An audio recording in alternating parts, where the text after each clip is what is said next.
नमस्कार मित्रांनो, बेस्ट कंत्राटी कर्मचारी जे सध्या बेस्ट विभागामध्ये काम करत आहेत, आपलं घरदार सोडून मुंबईमध्ये आलेले आहेत, कारण त्यांना काही तर इथं कायमस्वरूपी किंवा समान काम समान वेतन मिळेल म्हणून।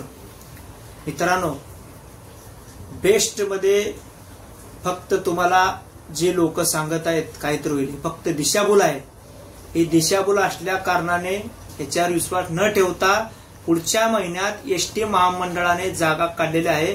बेसिक 30,000 पगार शासनाने डिक्लेअर केलेला आहे, वयोमर्यादा सुद्धा डिक्लेअर केलेला आहे। लक्षात असू द्या, तुमचं भविष्यात काहीतरी घडू शकतं आणि जे तुमच्या गावाकडे सुद्धा तुम्हाला नोकरी मिळू शकते।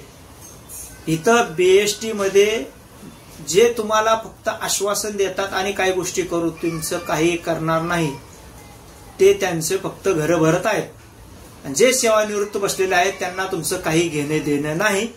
त्यांच्या हाताखाली जे काही असतात त्यांचे शेपूट हलवणारे, ते त्यांचं सुद्धा चांगलं होणार नाही, परंतु ते त्यांचा फायदा बघतात। आणि जे सेवानिवृत्त होऊन झालेले हे स्वतःचे घर भरतात, त्यांच्यावर लक्ष न देता पुढच्या महिन्यात एसटी महामंडळाची भरती आहे।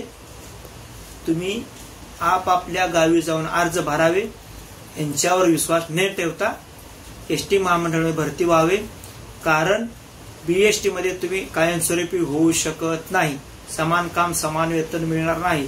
फक्त 5-7 वर्ष तुमची दिशाभूल चालू आहे।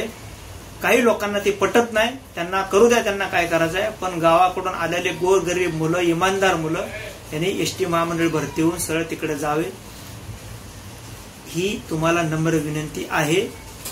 जय हिंद, जय हरी, जय महाराष्ट्र, जय गणेशजी।